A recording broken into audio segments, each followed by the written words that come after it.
m'appelle Yannick Linard, je suis ingénieur géochimiste et je travaille donc dans le laboratoire souterrain de l'Andra où je mène des expérimentations sur les matériaux. Je vais vous parler de l'expérimentation essai dormant MCO, pour M pour matériaux, CO pour corrosion.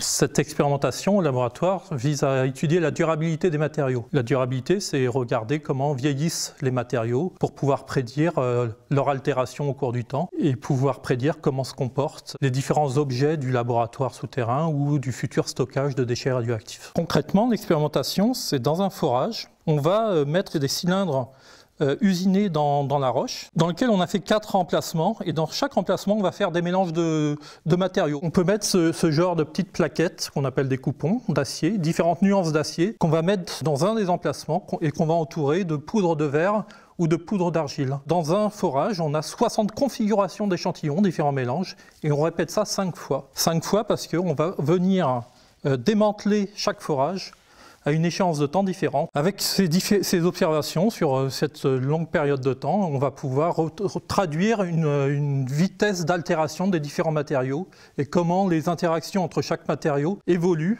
au cours du temps. C'est ça qui nous intéresse pour pouvoir comprendre et prédire sur du plus long terme l'évolution des matériaux.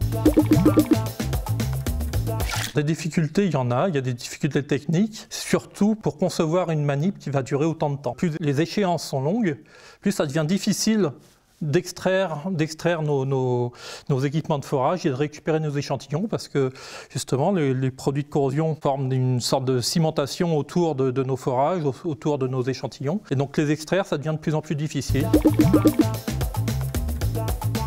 Cette expérimentation participe justement au choix des nuances d'acier, des différents matériaux qui vont être utilisés dans les structures du projet CIGEO, notamment dans les alvéoles. Ce qui est intéressant, c'est aussi d'avoir bien assimilé, bien avoir compris la chimie et la morphologie des couches de produits de corrosion lorsqu'on fait interagir du verre et du fer en même temps.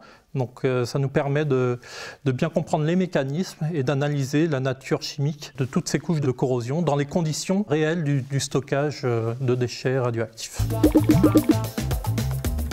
Une suite, oui, parce que c'est une manip qui dure 30 ans. Donc là, on a passé à peu près les 15 premières années.